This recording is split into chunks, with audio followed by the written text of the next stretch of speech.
وقال فرعون ذروني أقتل موسى وليدع ربه إني يخاف أن يبدل دينكم أو أن يظهر في الأرض الفساد.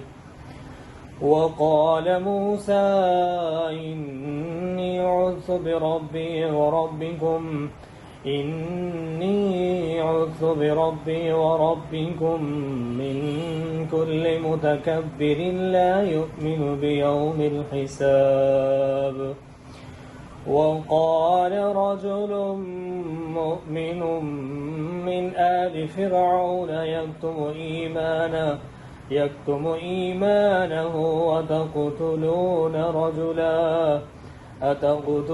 رجلا أن يقول ربي الله وقد جاءكم بالبينات من ربكم وإن يك كاذبا فعليه كذبه وإن يك صادقا يصبكم بعض الذي يعدكم إن الله لا يهدي من هو مسرف كذاب. يا قوم لكم الملك اليوم ظاهرين في الأرض فمن ينصرنا من بأس الله إن جاءنا.